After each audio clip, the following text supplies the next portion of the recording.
So I thought I'd do a slightly different talk from what I gave last year, and I wanted to talk to you about what is known as the supercontinent cycle, some more recent aspects of thinking about large-scale development of Earth's history that some of you may not be aware of, and how we can relate that to the geological evolution of Shetland.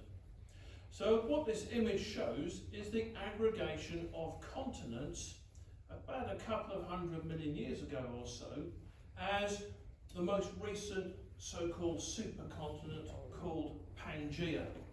Okay? And after 200 million years or so ago, that supercontinent started to break up and the Atlantic Ocean formed, and all the continents drifted apart into their present positions. Now, at the time Pangaea existed, Shetland would have been in a rather sort of warm, rather arid setting north of the equator, pretty much in the middle of that supercontinent. So what I want to talk about in this talk then is the evolution of ideas about supercontinents. Pangaea was only the most recent of a series of supercontinents that have existed through Earth history, and how we can relate that to some aspects of the geology of Shetland. So the person we owe a great deal to is this very influential chap here, Alfred Wegener, who only lived for 50 years. Here he is on the left on one of his Arctic expeditions. And he published this very influential book, The Origin of Continents and Oceans. And he was the first person to really put together a wealth of evidence to indicate that the Earth's continents had in fact not remained fixed through time, that they have moved around the Earth's surface. That was largely ignored for a long period of time, but eventually his ideas were proven to be correct, and this led on to concepts of seafloor spreading and plate tectonics. And one of the things that Wegener pointed out was that on the left here, if we put North America and Africa together and Europe and Greenland together, that has the effect of unifying the ancient Caledonian mountain belt, of which Shetland forms part of. And we know that mountain belt formed somewhere around 400 to 500 million years ago. But not only does that put together those different pieces of crust in a convincing way, previously those continents must have been far apart from each other, and they must have come together to form that mountain belt. So it follows that the continents were not always together in that Pangaea configuration that he proposed. And one of the key pieces of evidence, let me get back here, that North America and Africa were never joined forever was the fact, if we look at trilobites, look at fossil trilobites, Cambrian strata, we see that those in Greenland and North America are completely different from those in Europe and Africa, for example, the so-called Pacific and Atlantic faunas. So it follows that those along the core of that mountain belt, there must be a join marking a previous ocean that had disappeared as those continents collided somewhere around 400 and 500 million years ago, as part of the consolidation process to form the supercontinent Pangaea. Nowadays, we have assembled a huge amount of paleomagnetic and paleoclimatological data, looking at ancient climates and the positions of the various continents around the Earth's surface, to devise these sorts of reconstructions. So if we go to early Ordovician times, somewhere around 480 million years ago, there's a so-called continent of Laurentia, there's North America, Greenland and Shetland would have been on that side just about there. And those were separated by the Iapetus Ocean from Baltica, basically Scandinavia, and part of Siberia would have been up there. By the time we get to 420 million years ago, we see that Iapetus Ocean has closed and Baltica and Laurentia have collided to form the early part of the Caledonian mountain belt. And to the south, There's a large ocean here called the Rig Ocean, and what's going to happen next is that these continents here are going to move northwards, finally to collide with those two continents there to form Pangaea. So by the time we get into Devonian and Carboniferous times, we see that the Rig Ocean is mostly closed, and we form the Alleghanian mountain belt in eastern North America. By the time we get into the Permian to Triassic times, around 250 million years ago, this large area here collides with the edge of Baltica to form the Urals mountain belts. Okay? So that's basically the sequence of events leading up to the formation of the supercontinent Pangaea. So there's what we call Laurussia, okay, which is Laurentia and Baltica joined together. There's a large area called Gondwana, which is South America and Africa and Australia and Antarctica and India down the bottom there. And basically the Variscan mountain belt in Europe and the Urals mountain belt over there, they result from that final collision of blocks to form that supercontinent Pangaea. Now, as I indicated earlier, the supercontinent forms because oceans close up. And those oceans close up because the oceanic crust, watch my hands, is subducted underneath adjacent continents. So the oceans vanish. So if we vanish oceans, okay, if oceans are vanished, subduction zones must be sealed up as these continents collide. If we're still producing oceanic crust within adjacent oceanic basins elsewhere, we have to develop new subduction zones to swallow up the continuous formation of oceanic crust elsewhere around the Earth's surface. So what happened directly after Pangaea formed is that a series of subduction zones, represented by these black lines with the black triangles, started to form around the edge of Pangaea.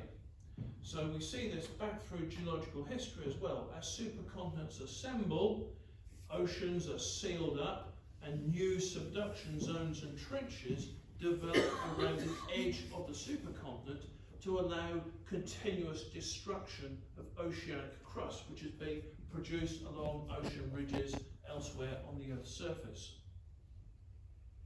Right, okay. Here's another representation of Pangaea, and these areas in blue represent the various mountain belts that formed as a result of the collision of different continental blocks. Okay, remember the name we give for mountain belts is orogens. We talk about the process of orogeny, which is the process of mountain belting. And people have divided the sorts of mountain belts that we see on the Earth's surface up into what we might call internal orogenic belts. These are these ones in blue, which form as a result of the collision of continental blocks. We could call these interior or internal orogenic belts, formed as a result of collision. And around the edge of the supercontinent, we will start to form what we call external orogenic belts. Mountain belts that form on the outside of the supercontinent. So on this diagram on the right here, here we've got two continents colliding. So that's going to give us one of these internal orogenic belts in blue. What we call accretionary orogenic belts are these ones in this middle diagram here. And this is very similar to the sort of mountain belts that we see developed above the Andes and also up the western coast of North America. We're not actually colliding anything to form those mountain belts, but we are continuously adding crust in terms of igneous material, which is being melted as subduction in the mantle as subduction of oceanic crust occurs underneath the adjacent continent. So we have external mountain belts forming around the edge of the supercontinent, and we have internal mountain belts forming in the middle there. So here's another representation of the Earth's the position of the Earth's continents in Cambrian times or so. And here we've got Laurentia, there's Baltica, there's the Iapetus Ocean. So the question then arises, were there any older supercontinents? Okay, is Pangaea the only supercontinent that ever existed? Or are there examples of older supercontinents? If we go to places like the northwest Scotland and East Greenland on the edge of Laurentia, we can reconstruct very similar sorts of cross-sections as to what we see around the present-day Atlantic Ocean, formed by rifting as Pangaea broke up. But this cross-section formed in Cambrian times. And we see an exactly similar cross-section on the western coast of Norway. Right? So it looks that during Cambrian times, continents were being pulled apart before they came back together again to form the Caledonian mountain belts. So it looks as if there's some geological evidence that some of these continents were actually connected before they must have drifted apart, which is why we have our different trilobite faunas, and then they came together again to form the Caledonian mountain belt. Okay,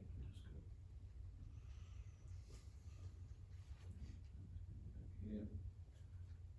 Okay, sorry about this one. Yeah. Okay, so how can we actually go about reconstructing the positions of these supercontinents through time if they existed? Of course, we're going back into Precambrian times, so we don't have any fossils. We can't use fossils to tell what part of the planet we might be on. Are we in warm areas near the equator, or are we in cooler areas near the poles, for example? But the aspect of the geosciences known as paleomagnetism, the science of the Earth's ancient magnetic fields, has developed since the mid-1970s or so. And using that, we can actually work out roughly where different continents were in terms of their relationship between the equator and the pole through geological time. Basically, we can go up to a suitable rock that might have minerals in it that record the Earth's ancient magnetic field. We can drill a few samples out, take them to a laboratory, and provided we know the age of those rocks, that analysis will tell us roughly, in terms of the Earth's latitude, where a particular series of rocks were at that time. We can also work around creating supercontinent models by linking major geological features. We can link major features such as dike swarms, big continental rifts, for example, and ancient mountain belts. So we can sort of work together like putting a big jigsaw puzzle together to try and arrive at what we might think is the most convincing model for the positions of continents at a certain time. So, just to digress, which is really relevant at this point, to talk about the role of what we call mantle plumes. Okay, so I'm sure many of you have heard of these. These are areas of hot upwelling, of hot material coming up through the Earth's mantle and heating up the continental crust above. And a great example of a mantle plume is this one in northeast Africa. The red triangles are active volcanic centres, and we can see a tripartite rift here, the three arms of a rift, more or less, but not quite at 120 degrees to each other. We've got the East African rift down here, we've got the Red Sea, and we've got the Gulf of Aden. And up until a few tens of millions of years ago, the Arabian plate and the African plate were all joined together. But a few tens of millions of years ago, all of a sudden, this whole area became domed upwards. The crust started to split apart in these three different orientations, and huge volcanoes were erupted, some of which are still active along the East African rift at the present day. And the reason why this all happened is because we can imagine a huge blowtorch of hot material rising up through the Earth's mantle and heating up the overlying continental crust. So this causes the continental crust to rise upwards. It's being heated, therefore it lessens in density. It rises upward, it stretches, which results in rifting, and we can deposit sedimentary rocks in these rift zones. And indeed here the continental crust has been so pulled apart that we've got oceanic crust in the Gulf of Aden and partway up the Red Sea. And as a result of that upwelling and rifting, we can develop volcanic activity along each of these rifts. The big fault zones here are going to be focusing where the volcanoes are. And it's realised that there are many of these different mantle plumes across the Earth's surface. Hawaii sits above one of them, for example. It's realised that these are actually quite important precursors to the process of breakup of supercontinents.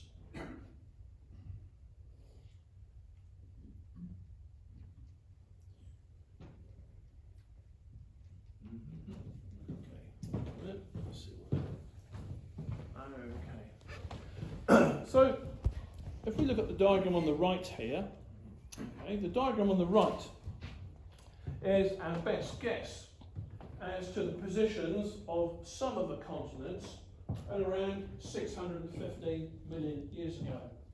Right? There is plenty of evidence that North America and Greenland, connected together as Laurentia, sat opposite what we call Amazonia, which is a large block of South America, and Baltica, Scandinavia, down there. And of course, here is northern Scotland, there's Shetland there. And the important thing to note on this diagram is this area here indicated by these white dots. It goes up there, it goes all the way up there, and then it also encompasses this area here. So we've got three arms of volcanic activity. Right? All the various symbols here, the black dots and the red triangles, indicate igneous rocks that were intruded or erupted onto the continental crust at that sort of time. We also know from the geological evidence that this was a time of rifting and splitting apart of continental crust. And just after that period, 615 or so, is the time at which we think these continental blocks moved apart from each other to create the Iapetus Ocean. And the formation of these zones of igneous activity along that tripartite rift there is thought to be related to the position of a major mantle plume which was upwelling underneath this part of these continents.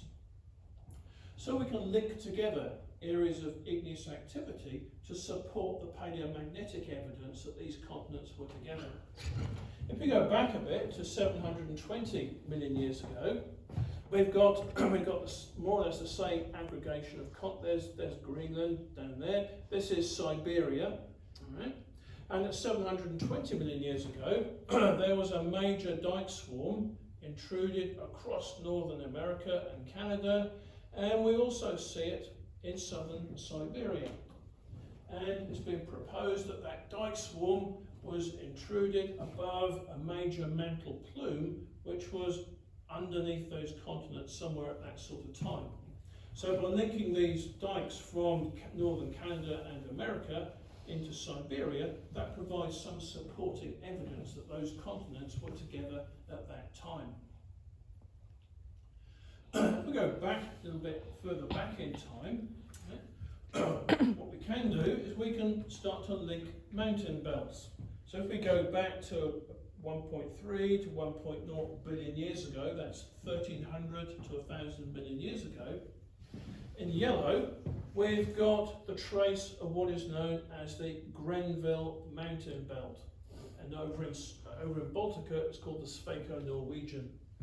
And that area in yellow goes all the way across here, eastern North America. If we put Australia in this position, it goes around the south edge of Australia and it ends up in Antarctica. So if we restore those continents to those positions, we can basically link up various different pieces which collided together at the same time to make a reasonably convincing reconstruction. A slightly simpler diagram is this one here on the right. The red zone here, that's the Grenville Mountain Belt, formed as a result of the collision of Amazonia, Baltica and Laurentia. Okay. So at that time, around 1,000 to 900 million years, it's thought that there was another supercontinent that's called Rodinia. So the diagram on these two diagrams represent just slightly different modifications of that model. On each of them you can see different continents. We've got Baltica, Siberia, Laurentia. We've got Amazonia down there. We've got the Western African craton at the bottom. And we've got Australia and Antarctica up the top there.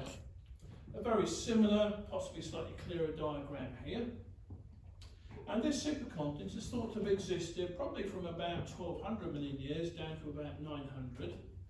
And it's thought it split apart and broke up in two phases. The red zone is a major zone of rifting, of splitting apart, whereby East Antarctica, Australia, and South China and Siberia split off from the western side and northern side of North America. And this is the rift which is more relevant to Shetland. Okay, this is the rift which is much, much younger, whereby Amazonia and Baltica rifted away from the east side of Laurentia. So we've got this evidence then for a big supercontinent before Pangaea, around 1,000 million years or so, called Rodinia. If we go back even further, okay, to around 1,800 million years or so, there is evidence for another configuration of continents, which in many respects is, we've got Laurentia over here, Scotland would have been about there, bits of Baltica are here, West Africa is over there and Amazonia is down there. In many respects, parts of it are very similar to what we had before in Rodinia, except they're a little bit different in various ways, as we'll see. This is called Nuna. All right, so Scotland would have been about here. Again, the evidence for this comes from paleomagnetic studies and also linking up various aspects of the geology that make sense if you put the continents in this sort of position. If we go back even further, it is much, much more speculative. People have suggested that there was the Earth's first supercontinent, called Kenorland, existed in Neo-Archean times. So this is between 3 billion years and 2.5 billion years or so. Okay, so we've got various cratonic fragments here. Scotland, quite likely somewhere around here. Okay, and various bits of various continents. Yilgarn, bits of Australia, Zimbabwe craton, bits of Africa, for example, Slav craton from Canada. And it suggested that these were possibly aggregated together at that time. It's all very speculative. The evidence we've got is very limited. But what we do see, this is a screen grab of the ACID geological map in Scotland. All these green stripes are dikes intruded at around 2.3, 2.4 billion years ago. These are the scary dikes. And what we see in many of these Archean cratons is that there is evidence for intrusion of dikes at about the same sort of time. So that might imply that they were all those continents were under extension, they're being pulled apart, so possibly that in itself might indicate that continents were moving apart at that particular time. But this is all very speculative.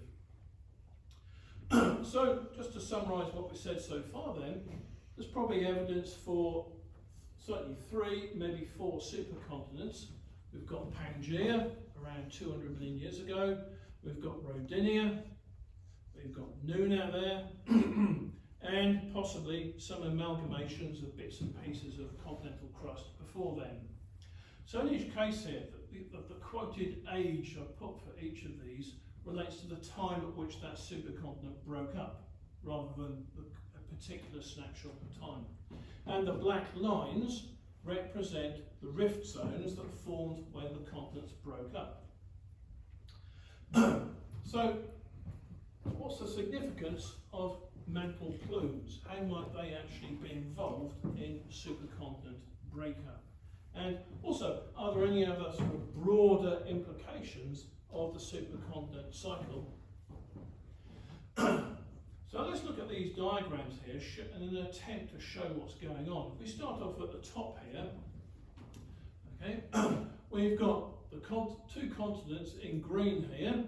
We've got some oceanic crust being destroyed in between them because an ocean is being destroyed, and those two continents are colliding together.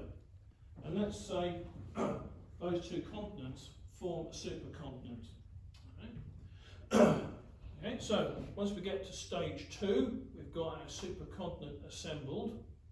Subduction zones become repositioned around the edge of the supercontinent.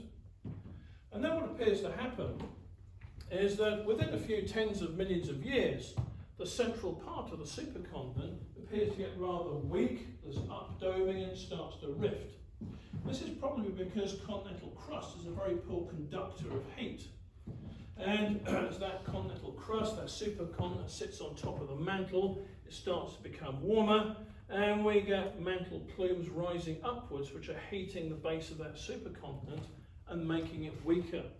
And after a period of time, it starts to split up.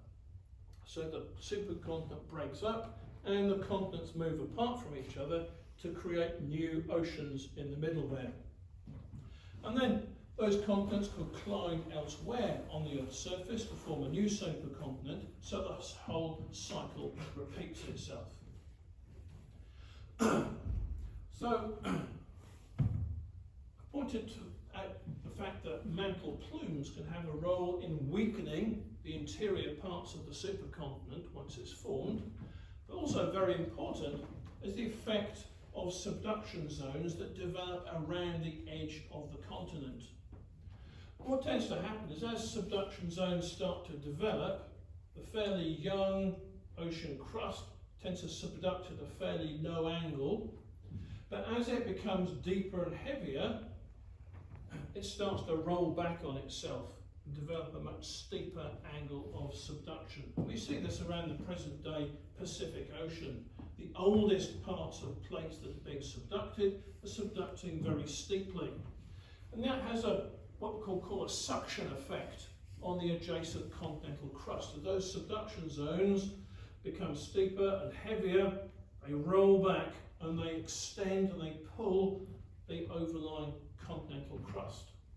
So we've got a second factor here. We've not only got the effect of mantle plumes occurring in the middle of the supercontinent, we've got the suction effect being exerted on the supercontinent by the subduction zones all the way around it. So those two factors together conspire to pull that supercontinent apart, probably not very long after it actually formed. Once a supercontinent forms, as I said, it's likely to start to be warmed up by mantle plumes underneath it, and that will have the effect of uplifting that supercontinent, and a number of things may happen. What we've got plotted here is depth of seawater on the continental shelf. Okay? Our present day continents are surrounded by wide continental shelves with shallow seas.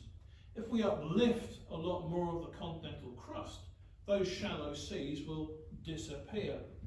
So when Pangaea was in existence, it is thought that sea levels were very, very shallow on the continental shelves, okay, because the supercontinent had been uplifted and sea levels were therefore relatively low.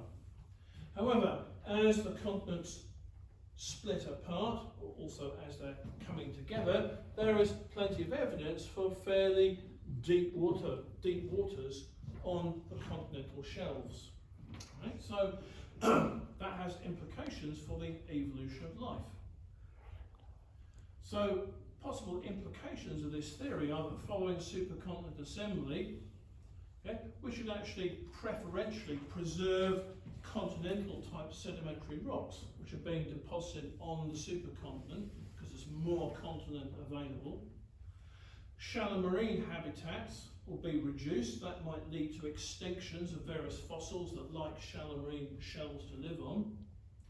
And another likelihood is that if the supercontinent is formed by the collision of lots of different pieces of crust, we'll have a whole series of mountain belts which have become uplifted and subjected to chemical weathering. And chemical weathering has the effect of using up atmospheric carbon dioxide. So that is likely to lead to a reduction in global temperatures and what we might call icehouse climatic conditions. If we then split up a supercontinent, those trends would reverse. Okay? The continents will be dispersing, they will be sinking downwards and being flooded by seawaters, and we would move into what we call greenhouse climatic conditions, and that will be accentuated by lots of volcanic activity due to the development of mantle plumes and new ocean ridges. So there's all sorts of Earth system type feedbacks here and implications from the supercontinent theory. So in terms of summarising that, here we've got a big time scale along the bottom there from Precambrian times through to the present day. And along here we've got the major periods of climatic changes through geological time, from icehouse to greenhouse climates and back again repeatedly through geological time. And there's possibly no coincidence that icehouse climates here and here are coincident with the formation of major supercontinents, in keeping with what I mentioned before. So it's quite possible that the formation of supercontinents and their dispersal and then aggregation controls long-term climatic trends across the Earth's surface. So just to recap what we've said then. Okay, we know that there was a big supercontinent called Rodinia. Okay, you might see some argument in the literature as to whether there was another one around 600 million years or so, but we've got Rodinia, we've got Nuna, and we're not sure about Kenneland. And the assembly and breakup of these supercontinents, okay, seems to occur about every 300 to 500 million years. Exactly what's very important in causing their breakup, whether it's mainly from mantle plumes or whether it's mainly from the suction forces associated with subduction zones, is not entirely clear. So, second part of the talk is how does Shetland actually fit into this big picture? Okay, so I assume that many of you are very familiar with the geology of Shetland here, and of course realise that the metamorphic rocks, which form a large part of the spine of Shetland, owe their main metamorphic characteristics to the Caledonian mountain building event, which was part of the lead up to the formation of Pangaea. After that, we've got deposition of Devonian continental sequences as that mountain belt is uplifted and eroded. And then later on, later on, there's the Shetland up here, we have the whole process of Pangaea splitting apart, and that led to the formation of all the sedimentary basins in the North Sea and west of Shetland that carry thick sequences of sedimentary strata, within which we have important petroleum. Okay, so the main parts of Shetland geology are very intimately linked to the formation of Pangaea and then its subsequent rifting. So let's go back a little bit further. So I'll just summarise the basic points of some research I've been doing with various colleagues, particularly Pete Kinney from University of Curtin in Perth, Australia. And we've been looking at various parts of the older rocks on Shetland and trying to use isotope geology to constrain their ages and also look at their chemistry a bit as well to try and tell us what these older rocks are informing us about in terms of the supercontinent cycle. So if we want to start with the oldest rocks, of course, we can go up to Uia. Okay, so I'm sure this view is familiar to many of you. And here we've got the oldest rocks in Shetland, the Archean basement rocks. And we can see on easily accessible exposures, we can see deformed granites, which are now granite gneisses. We can see these rocks on the right, which are metamorphosed gabbros. So these are igneous rocks. It started off as igneous rocks essentially. And if we look at the zircons within these rocks that crystallised when they were emplaced as igneous rocks, they give these late Archean ages, for example, 2750 to 275 million years. And we can work out from looking at the field relationships, but the rocks on the left were probably intruded as granites, they were squashed, they were deformed, and then a little bit later on, these rocks on the right were intruded into them, and the rocks on the right don't seem to suffer quite so much deformation as the ones on the left. So we see this little fragment of Archean crust up in the far northwest of Shetland. So what does it actually relate to? It's very difficult to say exactly what was going on at that time. A very controversial area in geology at the moment is did plate tectonics exist as a process in the Archean times? So on the left we've got a standard plate tectonic model here with subducting ocean crust here and an overriding continental plate there. But many people would say that sort of tectonic regime wasn't actually operating in Archean times. Another model which has been put forward is what's called the stagnant lid model, which is that we have lots of convection within the mantle, everything's rather hot here. Occasionally bits of this crust sink downwards and become melted, and then they rise up again to form new areas of crust.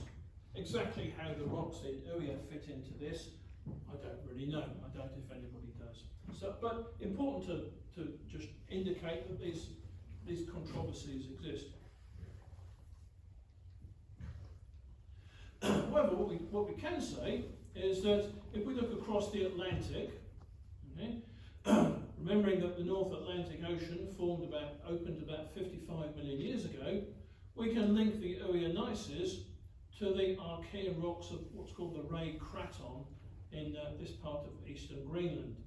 And this is likely to form part of some sort of continental block that collided somewhere around 1.8 billion years ago with the rocks to the south, including the Lewisian rocks of northwest mainland Scotland. And that probably resulted in the major mountain belt that we might call the Laxfordian in Scotland, or goes by this rather unpronounceable Naxos-Tucidian mountain belt in southeast Greenland. And all of that was probably to do with the amalgamation of this supercontinent Nuna. Right? We know the rocks in northwest Scotland, the Lewisian rocks there, were strongly deformed at around 1.8 billion years. So the collision is probably something to do with Nuna forming. And what appears to have happened after those continents formed is that a big subduction zone, a big ocean trench with a subduction zone developed all the way along, and all that there or so, dipping underneath the supercontinent. So on the top diagram on the right there, top right, you can see that subduction zone dipping underneath the Nuna supercontinent. And with time, that subduction zone appears to have rolled back, but it was continuously melting mantle material and feeding new magmas up into the crust. So that as that subduction zone rolled backwards, we have an outward growth of volcanic activity through time.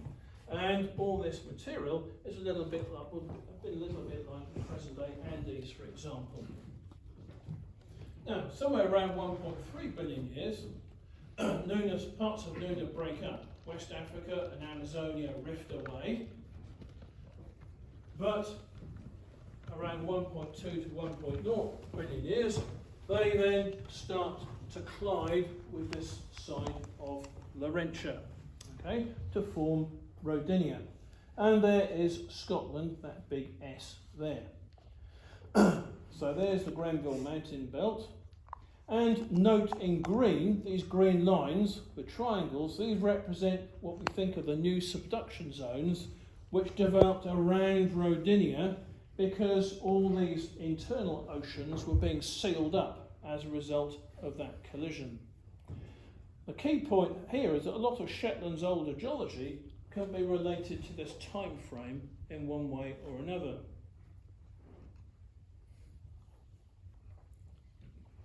So let's go to the northern part of Shetland then and look at the metamorphosed sedimentary rocks that are broadly equivalent to the Moyne rocks of mainland Scotland.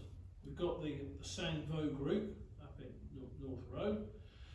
We've got the Yell Sand group occupying Yell and part of the mainland. And we've got the Westing group on the west side of Unst. So how old are these and how might they inform our debate here? Okay, we can go and look at the Sandvo group and we can see deformed cross-bedding. Right? Despite the fact these rocks are quite strongly deformed and metamorphosed, we still see evidence for their deposition as sedimentary rocks.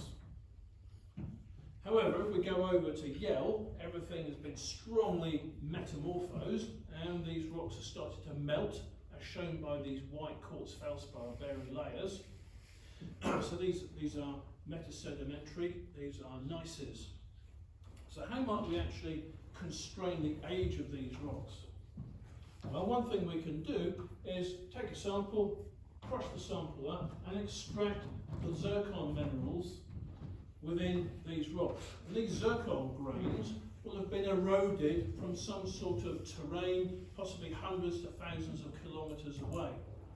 And that can tell us something about the age of the sediments and where they came from. So, okay, here's a series of electron microscope images of some of the zircon grains from a sample at Brimness in Yell, and here's one at Kirk Rabister. Okay, there's the scale, 100 microns across there.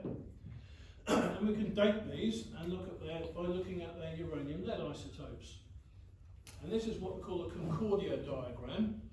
And each one of these, on the right, each one of these ellipses in green represents an analysis whereby an ion probe beam is focused on the central part of one of those grains, and the numbers on the curve relate to ages. So each one of these analyses is one analysis of the central part of one zircon grain, and tells us that we've got zircon grains dated between about 1100 or so, going up to about 1800 or so.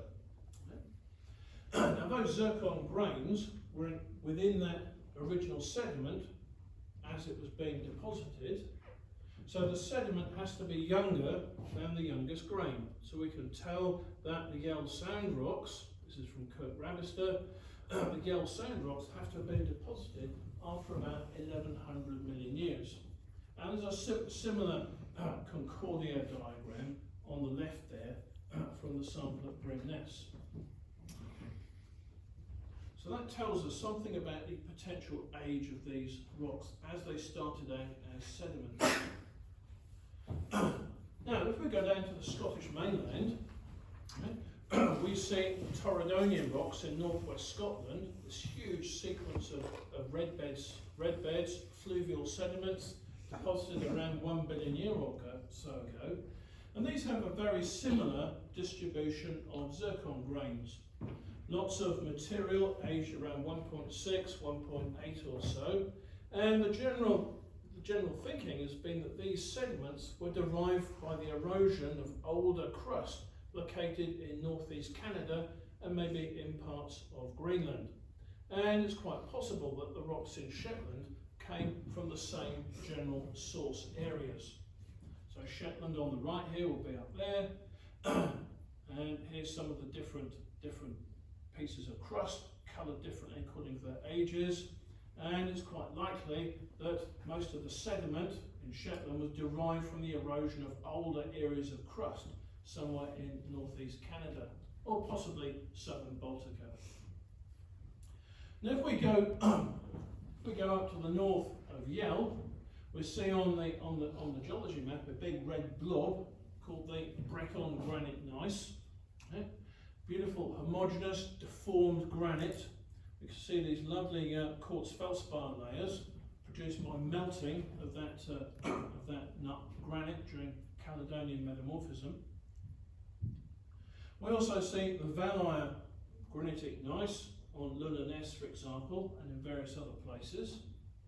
So how old are these deformed granites which intrude the Yell sand group? Okay, well, here are a series of analyses from the Brecon gneiss, the Valaya gneiss, also the granite gneiss in the quarry just north of the Gutcher ferry terminal. And the analyses that we're really interested in are the ones in the darker blue. Basically, what happens is you do a series of analyses, and there are various statistical methods for deciding which ones are the ones that you're going to place most weight on. These are the ones in dark blue, and you develop what we call a weighted average, which is the age attributed to that particular rock body. So here we've got for the Brecon gneiss 965 plus or minus 11, the Valaya 965 plus or minus 8, and very similar for Gutcher as well. And in North Row we've got a granite gneiss at Burrovo, which gives the same sort of age. So these ages are the ages of the original igneous zircons that were present within these rocks when they were intruded as igneous rocks before they were subsequently deformed and metamorphosed. If we go to Holand Quarry in the south part of Yell, we see a whole series of gneisses which are quite dark. They're rather different from the Valaya gneisses and the Brecon gneiss. These have got lots of hornblende in, and for many years these were thought to be Archean basement. These were called Lewisian on the old geology map, but in fact they give a zircon age of 951 plus or minus 8. Okay, so these can't be regarded as being Archean in age any longer. On the west side of Unst, there's a beautiful ortho gneiss exposed at Kirkby. There we are. There's lots of mafic material in dark here, lots of hornblende rich rocks mingling in with quartz felspar bearing rocks. And the zircon age beginning from that is about 949 or so. Okay, so clearly all of these rocks were intruded as igneous rocks at about the same sort of time. We also see, intruding the Yell sand group, deformed and metamorphosed basaltic intrusions. So this line there is the contact between one of these intrusions here, which is the dark rock, and the Yell sand group metamorphosed sedimentary rocks. Now these dark rocks here are full of amphibole, so they're called amphibolites, and they're thought to have basically resulted from the deformation and metamorphism of basaltic dikes or sills. And right at the edge of the body here we've got huge garnets, several centimetres across. Now if we go on to Lunar Ness, we can see blocks of amphibolite sitting within the Valaya gneiss, and in places we see little blobs of amphibolite within the Valaya gneiss. And all the field evidence suggests that the amphibolites and the granites were intruded at about the same sort of time. And what we can do is we can analyse the chemistry of these amphibolites to tell us something about the plate tectonic setting in which they were erupted.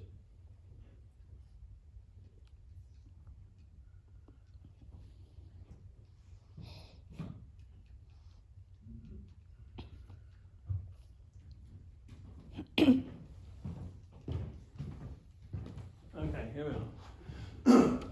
So if I was to take igneous rocks erupted in the East African Rift Valley, they would have a completely different chemistry from those erupted underneath the Cascades volcanic arc, or in Peru, for example.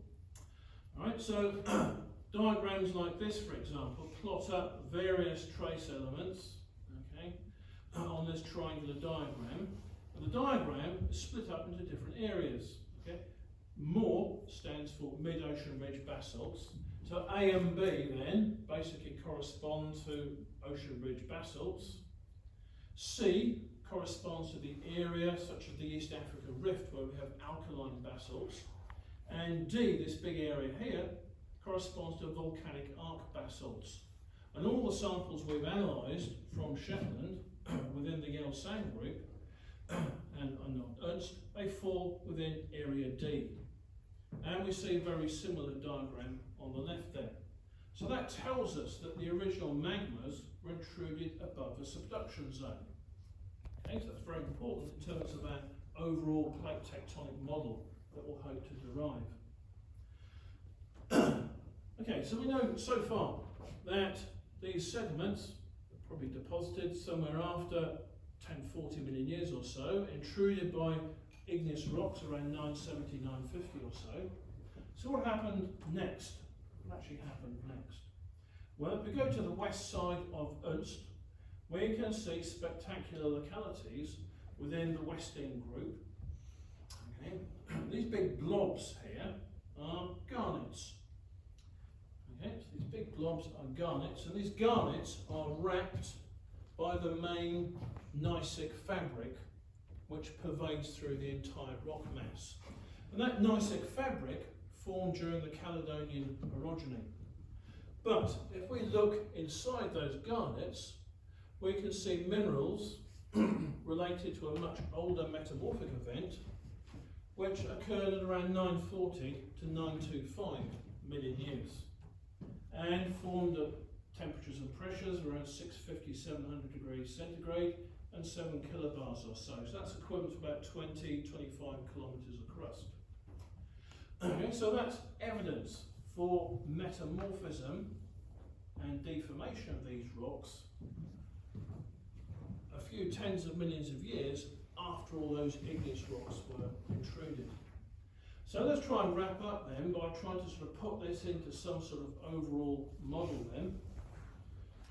What we've got on the left is an arrangement of the continents at around 1 billion years or so. There's Laurentia, okay, there is East Greenland, there's Amazonia and Baltica.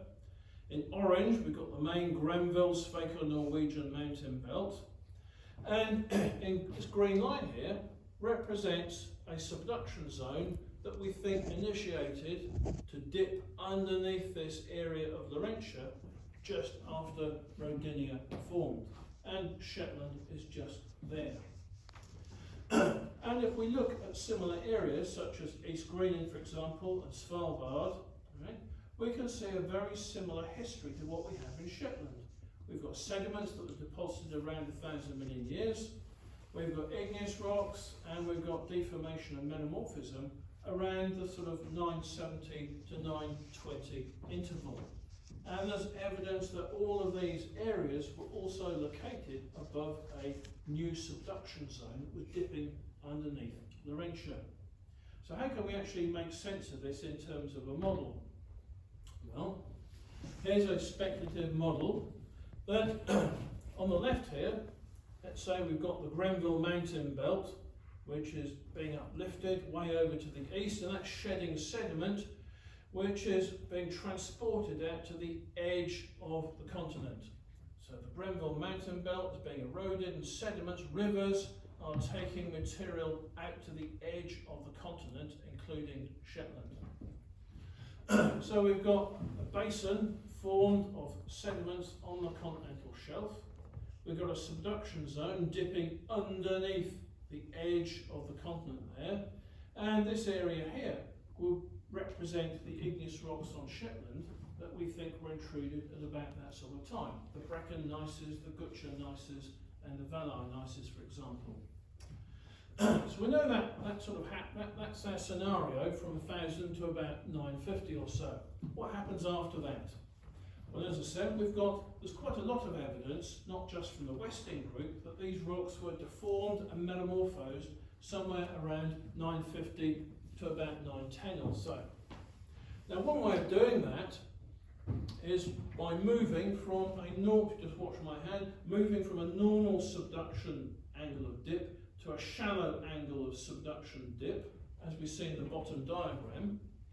And the reason why that might happen is if a buoyant area of crust, like an oceanic plateau, arrives at the subduction zone and is resisting being subducted. We see this off the current coast of Western and South America. The angle of subduction becomes reduced, and that transfers stresses into the overlying continental crust. So we would suggest that this results in thrusting, crustal thickening, folding and metamorphism, which is where we get this early phase of metamorphism occurring in Shetland. Then after that, it seems likely that the angle of subduction steepened again. Everything was extended and pulled apart. That old mountain belt was probably eroded. And then we don't see this bit in Shetland, but if we go to the mainland of northern Scotland, we see some of the younger moine rocks that we know were deposited after about 900 million years. So perhaps they were deposited in that younger basin as that subduction zone steepened and rolled back on itself.